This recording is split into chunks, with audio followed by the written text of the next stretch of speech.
بسم اللہ الرحمن الرحیم۔ السلام علیکم۔ میری اماں محلے کی جو عورت مر جاتی اس کو غسل دیتی تھی۔ اماں کے مرنے کے بعد میں نے یہ کام شروع کر دیا۔ ثواب کا ثواب اور ساتھ میں پیسے بھی مل جاتے۔ محلے میں ایک خواجہ سراہ کا انتقال ہو گیا تو اسے کوئی غسل دینے کو تیار نہ تھا۔ اس کے گھر والوں نے مجھے 1,00,000 دیا کہ میں غسل دے دوں۔ میں نے لالچ میں آ کر رات کو غسل دینے کا وعدہ کر لیا۔ رات کو جب میں اسے غسل دینے لگی تو میری چیخ نکل گئی، کیونکہ وہ خواجہ سراہ نہیں بلکہ میں مردہ عورتوں کو غسل دیتی تھی۔ مجھے یہ کام کرتے ہوئے 2 سال ہو گئے تھے۔ محلے کی کوئی بھی عورت فوت ہو جاتی تو اسے غسل دینے کے لیے مجھے ہی بلایا جاتا تھا۔ اس کام کے بدلے میں اچھے خاصے پیسے مل جاتے تھے۔ میرا شوہر بھی میرے اس کام کی وجہ سے بہت خوش تھا۔ یہ کام مجھے ماں کی طرف سے ملا تھا۔ مجھ سے پہلے یہ کام میری اماں کرتی تھی۔ اماں نے ساری زندگی یہی کام کیا تھا۔ اس نے اس کام کی وجہ سے بہت نوٹ کمائے تھے۔ جب اماں مجھے یہ کام سیکھنے کا کہتی تو میں منہ بنا لیتی۔ مجھے یہ کام پسند نہیں تھا، لیکن جب اماں نے بتایا کہ اس کام کے بدلے اچھے خاصے پیسے بن جاتے ہیں تو میں بھی لالچ کے ہاتھوں مجبور ہو گئی تھی۔ اماں کی وفات کے بعد یہ کام مستقل طور پر میں نے سنبھال لیا تھا، اور ان 2 سالوں میں میں نے بہت پیسے کمائے تھے۔ میں نے شادی کے بعد بھی یہ کام جاری رکھا تھا۔ میں شادی اس محلے میں بلال سے ہی ہوئی تھی، اور بلال نے مجھے یہ کام جاری رکھنے کی اجازت دے دی تھی۔ چند دن پہلے ہی ہمارے محلے میں ایک امیر عورت فوت ہوئی تھی۔ شوگر کی وجہ سے اس کا جسم گل چکا تھا۔ وہ عورت چونکہ معذور تھی، اسی لیے پیشاب بھی بستر پر ہی کرتی تھی۔ اس کے کپڑوں اور گلے ہوئے جسم سے ناگوار سی بدبو بھی آ رہی تھی۔ میری طبیعت خراب ہو گئی تھی۔ میں نے اسے غسل دینے سے انکار کر دیا تھا۔ اس عورت کی بیٹی نے بتایا تھا کہ وہ پہلے کسی اور علاقے سے غسل دینے والی کو بلا لائی تھی، لیکن اس نے ماں کو غسل دینے سے انکار کر دیا تھا۔ انکار تو میں نے بھی کر دیا تھا، لیکن جب اس نے مجھ سے 20,000 روپے دیے تو میں لالچ میں پڑ گئی، اور میں اس عورت کو غسل دینے پر راضی ہو گئی تھی۔ اس طرح میں ایک ہی رات میں صرف 2 گھنٹوں کے اندر 20,000 روپے کما لیے تھے۔ ویسے دیکھا جائے تو یہ ثواب کا ثواب بھی تھا اور پیسے بھی مل جاتے تھے۔ ہمارے محلے میں ایک گھر ایسا بھی تھا جہاں پر چند خواجہ سراہ رہتے تھے۔ وہ خواجہ سراہ اپنے محلے کے علاوہ دوسرے محلے میں بھی جا کر گھر گھر میں بھیک مانگتے تھے۔ ان میں ایک خواجہ سراہ ایک نوجوان تھا۔ وہ بے حد خوبصورت اور دبلا پتلا تھا۔ اکثر وہی ہمارے گھر بھیک مانگنے آتا تھا۔ جب وہ بھیک مانگنے آتا تھا تو میں خود ہی اسے بھیک دینے جاتی تھی۔ وہ مجھے بہت اچھا لگتا تھا۔ اس کا نام کاجل تھا، اور کہیں شادیوں کے فنکشن ہوتے تو لوگ انہیں بلاتے تھے۔ کچھ دن پہلے ہی ہمارے محلے میں ایک شادی ہوئی تھی تو انہوں نے خواجہ سراہوں کو بھی بلایا تھا۔ انہی میں کاجل بھی شامل تھا۔ کاجل بہت خوبصورت ڈانس کرتا تھا۔ جب وہ ڈانس کر رہا تھا تو لوگوں نے اس پر نوٹوں کی برسات کر دی تھی۔ اس رات انہوں نے بہت کمایا تھا اور خوش ہو گئے تھے۔ خواجہ سراہوں میں اگر کوئی فوت ہو جاتا تو وہ مرد ہی اسے غسل دیتا تھا۔ انہوں نے کبھی بھی میری اماں یا مجھے نہیں بلایا تھا۔ ایک دن خواجہ سراہ کاجل بھیک مانگنے آیا تو میں نے اسے 10 روپے دیے۔ پیسے لینے کے بعد کہنے لگا، باجی کیا کچھ کھانے کو مل سکتا ہے؟ بہت بھوک لگی ہوئی ہے۔ گھر میں بھی کچھ کھانے کو نہیں تھا۔ مجھے اس پر ترس آ گیا۔ یہ قدرتی بات تھی کہ میں نہیں جانتی تھی کہ مجھے اس خواجہ سراہ سے کیوں محبت ہے، حالانکہ میں شادی شدہ اور ایک بچے کی ماں تھی۔ میں نے کاجل کو بیٹھک میں بٹھایا اور اسے کھانا دیا۔ اس نے بڑی رغبت سے کھانا کھایا اور مجھے دعائیں دیں۔ محلے کے لوگوں نے خواجہ سراہ کو میرے گھر داخل ہوتے دیکھ لیا تھا۔ کہتے ہیں نا کہ جتنے منہ اتنی باتیں۔ لوگوں کو تو باتیں بنانے کے لیے موضوع ہی چاہیے ہوتا ہے۔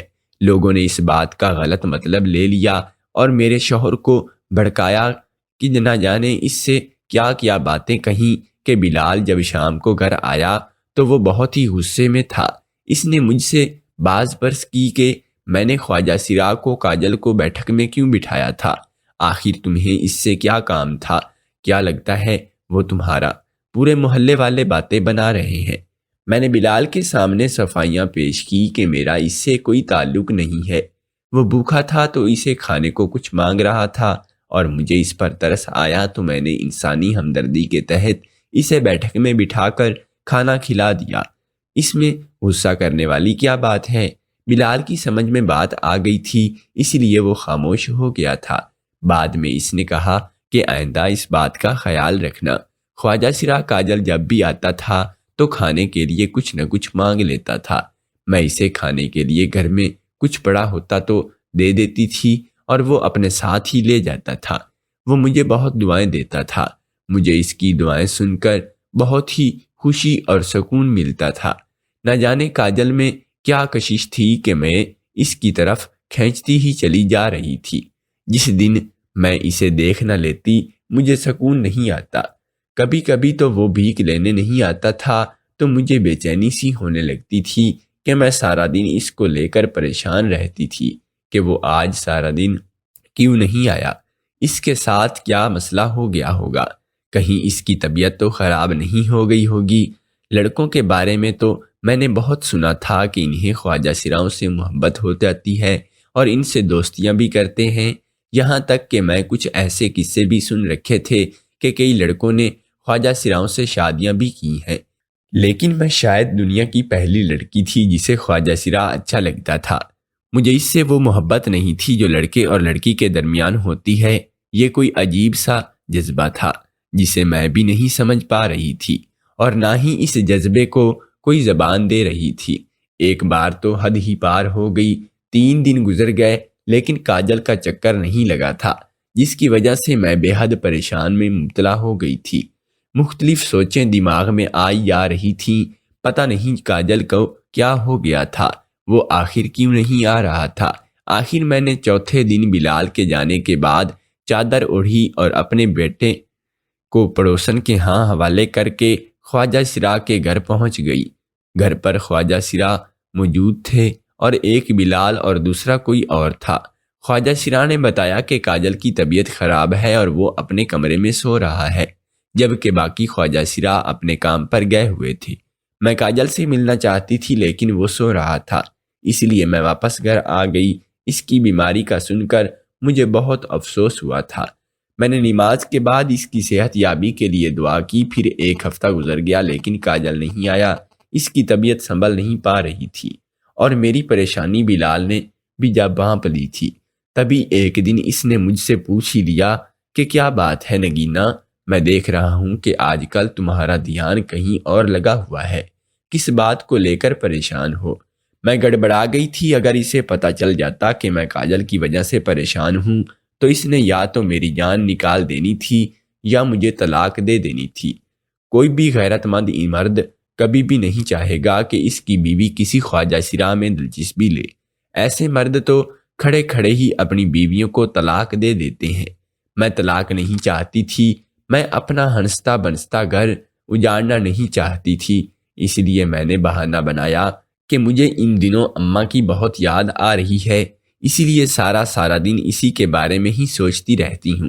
میرا خیال تھا کہ میری بات سن کر بلال ٹل جائے گا، لیکن وہ ٹلا نہیں بلکہ طنزیہ لہجے میں بولا کہ اماں کی یاد آ رہی ہے یا خواجہ سرا کاجل کی؟ میں پھٹی نظروں سے بلال کو دیکھتی ہی رہ گئی۔ اس کی بات میرے دل میں تیر کی طرح کھبی تھی، گویا وہ میرے دل کی حالت سے باخبر تھا۔ میرے بولنے سے پہلے ہی اس نے کہا کہ مجھے معلوم ہے کہ نگینہ بیگم تم خواجہ سرا کی وجہ سے پریشان ہو، تمہیں اس سے محبت ہو گئی ہے، تم اس کے گھر اس کی طبیعت کا بھی پوچھنے گئی تھی، اس کی وجہ سے ہی تم کھوئی کھوئی رہنے لگی ہو۔ بلال کی باتیں سن کر مجھے اپنے پیروں کے نیچے سے زمین کھسکتی ہوئی محسوس ہوئی تھی۔ میرے وجود میں سرد سی لہر دوڑ گئی تھی۔ بلال سب کچھ جانتا تھا۔ میں نے کبھی خواب میں بھی نہیں سوچا تھا کہ میرے پاس جواب دینے کے لیے الفاظ نہیں تھے۔ بلال کی نظروں کی بات نہ لاتے ہوئے میں نے نظریں جھکا لی اور بلال کی آواز میری سماعت سے ٹکرائی۔ وہ کہہ رہا تھا کہ دیکھو نگینہ، اگر اس طرح چلتا رہا تو میرا خیال ہے کہ ہمارا ساتھ بہت جلد ختم ہو جائے گا۔ میں جانتا ہوں کہ تم ایک باکردار اور نیک سیرت لڑکی ہو، نہیں جانتا کہ تمہیں آخر خواجہ سرا میں کیوں دلچسپی پیدا ہو گئی ہے۔ ابھی بھی وقت ہے، تم سنبھل جاؤ اور گھر پر توجہ دو، مجھ پر توجہ دو، ورنہ میں تمہیں چھوڑنے پر مجبور ہو جاؤں گا۔ اتنا کہہ کر بلال کمرے سے چلا گیا، جبکہ میری آنکھوں سے آنسو جاری ہو گئے۔ میں بلال کو بتانا چاہتی تھی کہ جب کاجل سے وہ محبت نہیں ہے جو ایک لڑکے اور لڑکی کے درمیان ہوتی ہے، وہ مجھے بس اچھا لگتا ہے، لیکن مجھ میں اتنی ہمت نہیں تھی کہ میں بلال سے یہ سب کہہ سکتی۔ یہ بات ہی بلال کو چراغ پا کر دیتی اور شاید وہ مجھے ابھی ابھی طلاق دے کر فارغ کر دیتا۔ اس دن کے بعد میں نے خود کو نارمل کرنے کی کوشش کی۔ میں کاجل کو اپنے دماغ سے نکالنے کی بہت کوشش کرتی رہی، اس کو سوچنے سے اگنور کرتی رہی، لیکن میں اسے بھول نہیں سکی تھی۔ اس کی شکل میرے دماغ اور دل میں جیسے نقش ہو گئی تھی۔ کاجل کی طبیعت 2 ہفتے گزرنے کے باوجود بھی ٹھیک نہیں ہوئی تھی۔ میرا کئی بار دل کیا کہ میں ایک بار پھر جا کر اس کی حالت کا پوچھوں، لیکن پھر میں نے اپنے قدم روک لیتی اور میں اب بلال کو کوئی موقع نہیں دینا چاہتی تھی۔ یہی وجہ تھی کہ وقت گزرنے کے ساتھ ساتھ کاجل کا عکس میرے دماغ میں اور دل سے مٹنے لگا تھا۔ میں نے خود کو گھر کے کاموں سے مصروف کر لیا تھا اور اسی 1 مہینے میں ہمارے محلے میں 2 عورتیں اور بھی فوت ہو گئی تھیں، جنہیں میں نے ہی غسل دیا تھا۔ ثواب بھی کما لیا تھا اور پیسے بھی کما آئی تھی۔ بلال ایک آفس میں معمولی تنخواہ پر ملازم تھا۔ اس کی تنخواہ سے گھر چلنا مشکل تھا، اس لیے میں غسل سے کمانے والے پیسے بھی گھر پر لگا دیتی تھی۔ بلال اپنے ماں باپ کا اکلوتا بیٹا تھا اور اس کے ماں باپ دنیا میں نہیں تھے۔ میں بھی ماں باپ کی اکلوتی ہی عورت تھی، اس لیے ہم دونوں ہی ایک دوسرے کا سہارا تھے۔ رفتہ رفتہ میں اپنی زندگی میں لوٹ آئی تھی اور ہماری زندگی ہنسی خوشی گزر رہی تھی۔ کاجل جب سے بیمار ہوا تھا وہ دوبارہ ہمارے گھر کے دروازے پر بھیک مانگنے نہیں آیا تھا، اس لیے میں نے بھی اس کے بارے میں سوچنا چھوڑ دیا تھا۔ اس کی خاطر میں اپنا گھر برباد نہیں کرنا چاہتی تھی۔ میں عقل مند تھی، اسی لیے سنبھل چکی تھی۔ وہ 2 مہینے سے ہی گزرے تھے کہ ایک دن عصر کے بعد مسجد کے سپیکر سے کسی خواجہ سرا کے انتقال کا اعلان ہوا تھا۔ میں گھر کے کام کاج میں مصروف تھی، اسی لیے میں نے توجہ سے نہیں دی۔ شام کا وقت تھا جب کچھ خواجہ سرا ہمارے گھر کے دروازے پر آئے اور بلال ہی ان کی بات سننے گیا تھا۔ اس نے خواجہ سراؤں کو بیٹھک میں بٹھایا اور کمرے میں آ کر بولا، نگینہ بیگم، کچھ خواجہ سرا تم سے ملنا چاہتے ہیں، آ جاؤ میرے ساتھ۔ میں بلال کے ساتھ بیٹھک میں گئی تو ان خواجہ سراؤں کو دیکھ کر چونک پڑی۔ یہ ہمارے محلے میں رہنے والے خواجہ سرا تھے۔ ایک خواجہ سرا نے کہا کہ باجی ہمارا ایک ساتھی فوت ہو گیا ہے، ہم اسے غسل دلانے کے سلسلے میں تم سے ملنے آئے ہیں، کیا تم اسے غسل دے دو گی؟ اس کی بات سن کر مجھے شرم بھی آئی اور غصہ بھی۔ میں نے غصے سے کہا کہ تم لوگوں کا دماغ تو ٹھیک ہے، میں عورتوں کو غسل دیتی ہوں، مردوں اور خواجہ سراؤں کو نہیں، تم کسی مرد کو تلاش کرو۔ دوسرا خواجہ سرا بولا کہ ہم 2-3 مردوں کے پاس گئے ہیں، لیکن کوئی بھی ہمارے ساتھ غسل دینے کے لیے تیار نہیں ہے، اس لیے تمہارے پاس آئے ہیں۔ باجی اگر تم ہمارے ساتھی کو غسل دے دو گی تو تمہیں بہت سارا ثواب بھی ملے گا اور ہم تمہیں منہ مانگے پیسے بھی دیں گے۔ میں نے انکار کر دیا، نہیں میں ایسا نہیں کر سکتی، تم خود ہی اسے غسل دے دو۔ یہ کہہ کر میں کمرے میں چلی گئی۔ تھوڑی دیر کے بعد بلال بھی کمرے میں آ گیا، کہنے لگا کہ نگینہ بیگم اگر تم خواجہ سرا کو غسل دے دو گی تو اس سے کیا فرق پڑ جائے گا، تم نے اسے دن کی روشنی میں ہی غسل تھوڑی دینا ہے، رات کے وقت غسل دینا ہے۔ مجھے بلال کی باتوں پر حیرت ہوئی۔ میں بولی کہ بلال یہ آپ کیا کہہ رہے ہیں، ہوش میں تو ہیں آپ، وہ خواجہ سرا ہے، کوئی عورت نہیں۔ میں نے بلال کو سمجھانے کا بہت ہی کوشش کی لیکن وہ نہ سمجھا۔ کہنے لگا کہ وہ خواجہ سرا کو غسل دینے کے لیے معاوضے کے طور پر 1,00,000 روپے دے رہے ہیں۔ 1,00,000 کا سن کر میرے منہ سے بھی رال ٹپکنے لگی۔ بلال نے مجھ سے ایسی ایسی باتیں کی کہ میں بھی لالچ میں پڑ گئی اور خواجہ سرا کو غسل دینے کے لیے مان گئی۔ لالچ ہی بڑی بلا ہے، ہم دونوں میاں بیوی ہی لالچ میں پڑ گئے تھے۔ بلال نے خواجہ سرا کو فون کر دیا کہ میری بیوی تمہارے ساتھی کو غسل دینے کے لیے تیار ہو گئی ہے، غسل رات کے 12 بجے دیا جائے گا تاکہ کسی کو یہ پتہ نہ چل سکے کہ غسل میری بیوی نے دیا ہے۔ ایک خواجہ سرا کو غسل دینے کا سوچ کر ہی میں خود کو اپنی ہی نظروں میں گرتا ہوا محسوس کر رہی تھی۔ لیکن 1 لاکھ کم رقم نہیں ہوتی۔ رات کے 12 بجے میں بلال کے ساتھ خواجہ سرا کے گھر میں روانہ ہو گئی۔ میں اس گھر کی طرف جا رہی تھی جہاں کاجل بت رہتا تھا، اور سوچا کہ اس بہانے کاجل کی خیر خیریت کا بھی پتہ چل جائے گا۔ خواجہ سرا کی میت غسل کے لیے ایک کمرے میں بالکل تیار پڑی تھی۔ اس کے چہرے پر کپڑا تھا، سب چیزیں کمرے میں موجود تھیں، نائٹ بلب جل رہا تھا۔ میں نے سب کو باہر بھیج دیا اور میت کو غسل دینے کے لیے فرش پر بیٹھ گئی۔ میں نے اس کے چہرے پر سے کپڑا ہٹایا تو اس کی شکل دیکھ کر میں دنگ رہ گئی۔ یہ تو خواجہ سرا کاجل تھا، وہی کاجل جو مجھے اچھا لگتا تھا۔ میرے منہ سے چیخ نکلتے نکلتے رک گئی تھی۔ مجھے تو یقین ہی نہیں آ رہا تھا کہ کاجل فوت ہو گیا ہے۔ حالانکہ دن میں اس کی موت کا اعلان بھی ہوا تھا، لیکن میں نے توجہ نہیں دی تھی، اور مجھے بہت دکھ ہو رہا تھا کہ میری آنکھوں سے بے اختیار آنسو نکل آئے۔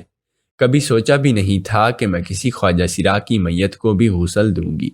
کاجل بیمار کی وجہ سے سوکھ کر کانٹا ہو گیا تھا، وہ تو پہچانا ہی نہیں جا رہا تھا۔ میں نے نائٹ بلب کی روشنی میں کاجل کو غسل دینا شروع کیا۔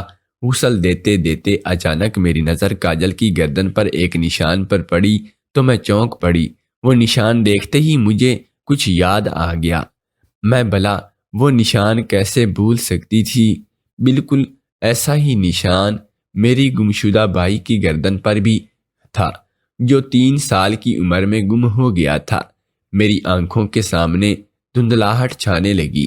میں سوچنے لگی کہ کیا کاجل میرا وہی گمشدہ بھائی تھا جو گھر کے قریب پرچون کی دکان سے چیز لینے گیا تھا اور پھر واپس نہ آیا تھا۔ یہ آج سے 15 سال پہلے کی بات تھی، جب اماں گھر پر تھی، ابا کام پر گیا تھا اور میں سکول پڑھنے گئی تھی۔ اماں نے بتایا تھا کہ میرا چھوٹا بھائی اجمل اس سے چیز کھانے کی ضد کر رہا تھا۔ اماں گھر کے کام میں مصروف تھی اور اسی لیے اس سے کہہ رہی تھی کہ بیٹا کام سے فارغ ہو لو، پھر تمہیں چیز لے دیتی ہوں۔ لیکن اجمل تھا کہ ضد پہ ضد کیے جا رہا تھا۔ اس نے اپنی توتلی زبان میں کہا تھا کہ مجھے پیسے دے دو، میں خود ہی چیز لے آتا ہوں۔ تنگ آ کر اماں نے 10 روپے دے دیے اور وہ خوشی خوشی گھر سے نکل کر قریبی دکان پر چلا گیا۔ جب کافی دیر گزر گئی اور اجمل چیز لے کر واپس نہیں آیا تو اماں کو پریشانی ہوئی۔ وہ جلدی سے دوپٹہ اوڑھ کر باہر گئی۔ اس نے دکان والے سے بھی اجمل کے بارے میں پوچھا تھا۔ اس نے بتایا کہ اجمل اس سے چیز لے کر چلا گیا تھا۔ اماں کو اپنا وجود بے جان ہوتا محسوس ہوا تھا۔ اس نے اجمل کو ہر جگہ تلاش کیا لیکن وہ کہیں نہ ملا۔ شام کو ابا کو اطلاع ملی تو وہ بھی دوڑ دوڑ کر گھر آیا اور اجمل کا تلاش کرنے لگا۔ مسجد میں اعلانات کروائے گئے، محلے داروں اور رشتہ داروں کو گھر سے پوچھا گیا، لیکن وہ کہیں بھی نہیں ملا۔ اماں بیمار ہو کر چارپائی سے لگ گئی تھی اور میں اماں کو سنبھال رہی تھی، لیکن اجمل کی جدائی میں اماں کی طبیعت بگڑتی چلی گئی اور وہ بستر کی ہی ہو کر رہ گئی تھی۔ اسے سنبھلنے میں پورے 10 سال لگے تھے۔ میں بھی اجمل کی جدائی پر بہت روئی تھی، لیکن آہستہ آہستہ مجھے بھی سکون آ گیا تھا۔ ابا بھی زیادہ دن جی نہ پائے تھے اور وہ بھی اللہ کے پاس چلے گئے تھے۔ اماں میتوں کو غسل دے کر گھر کا خرچ چلا رہی تھی۔ آج اگر میرا بھائی مجھے ملا بھی تو وہ بھی مردہ حالت میں۔ جب میں نے اسے پہلی بار دیکھا تو اسی لیے مجھے وہ اچھا لگنے لگا تھا کہ وہ میرا سگا بھائی تھا۔ یہ سب کچھ قدرت کی طرف سے تھا، اس نے میرا کوئی عمل دخل نہیں تھا۔ میں نے رونے کے ساتھ ساتھ اجمل یعنی کاجل کو غسل دیا اور باہر آئی تو رویا ہوا چہرہ دیکھ کر خواجہ سرا اور بلال دیکھ کر حیران رہ گئے۔ بلال نے مجھ سے رونے کی وجہ پوچھی تو میں خود پر قابو نہ رکھ پائی۔ ایک بار پھر میرے آنسو بند توڑ کر باہر نکلے اور میں پھوٹ پھوٹ کر رو دی۔ سب ہی حیران تھے، پریشان تھے کہ میں کیوں اور کس بات پر رو رہی ہوں۔ بلال نے مجھے ایک کرسی پر بٹھایا اور مجھ سے رونے کی وجہ پوچھی تو میں نے روتے روتے ساری بات بتا دی۔ وہ سب ہی ہکا بکا رہ گئے۔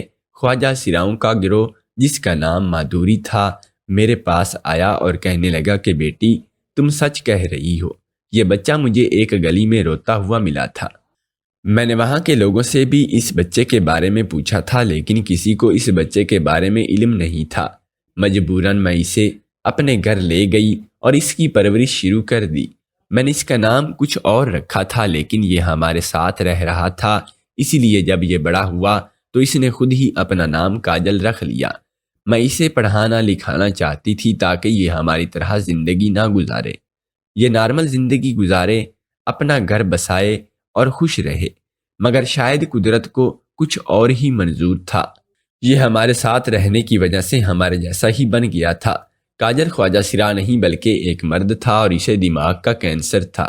میرے پاس جتنے پیسے تھے میں نے اس کا علاج کرایا، لیکن یہ کچھ عرصہ تو ٹھیک رہا اور پھر بیمار پڑ گیا۔ اب ہمارے پاس پیسے ختم ہو چکے تھے، اس لیے اس کا علاج نہیں کرا سکے تھے۔ آج وہ ہمیں چھوڑ کر اللہ کے پاس چلا گیا۔ اتنا کہنے کے بعد گرو نے پھوٹ پھوٹ کر رونا شروع کر دیا۔ کاجل کی نماز جنازہ صبح 9 بجے پڑھائی گئی تھی۔ نماز جنازہ میں بلال نے بھی شرکت کی تھی۔ میں اپنے بھائی کی جدائی پر رو رو کر ہلکان ہو گئی تھی۔ اس موقع پر بلال نے ہی مجھے سہارا دیا اور شام کو اس نے مجھ سے کہا کہ نگینہ مجھے معاف کر دو، میں نے تمہیں غلط سمجھا تھا، لیکن میں جانتا بھی نہیں تھا کہ وہ تمہارا سگا بھائی ہے۔ میری جگہ اگر کوئی اور مرد ہوتا تو وہ بھی یقیناً ویسا ہی کرتا جیسا میں نے کہا۔ میں نے جواب میں کہا کہ بلال مجھے کاجل اچھا ضرور لگتا تھا، لیکن میری نیت میں کوئی کھوٹ نہیں تھا۔ میرے دل میں وہ جذبہ نہیں تھا جو ایک عورت کے دل میں ایک مرد کے لیے ہوتا ہے۔ قدرتی بات تھی کہ میں کاجل کی طرف کھینچی چلی جاتی، اور میں آپ کی امانت ہوں اور آپ کی امانت میں خیانت کرنے کا سوچ بھی نہیں سکتی۔ کاش مجھے پہلے ہی پتہ چل جاتا کہ کاجل میرا سگا بھائی ہے تو میں اس کا علاج کرانے کی کوشش کرتی۔ اور اتنا کہہ کر میری آنکھوں سے آنسو روا ہو گئے۔ بلال نے مجھے اپنی باہوں میں سمیٹا اور تسلی دی کہ خدا کے کام خدا ہی جانتا ہے، شاید قدرت کو یہی منظور تھا۔ اللہ پاک اس کی مغفرت فرمائے، آمین یا رب العالمین۔ دوستو، اگر آپ کو ہماری کہانی پسند آئی ہو تو نئے آنے والے دوستوں سے گزارش ہے کہ ہمارے اس چینل کو سبسکرائب ضرور کر لیں اور ساتھ میں موجود گھنٹی کے بٹن کو ضرور دبا لیں، اور اگر رائے کا اظہار دینا چاہتے ہیں تو کمنٹ میں ضرور دیجیے گا۔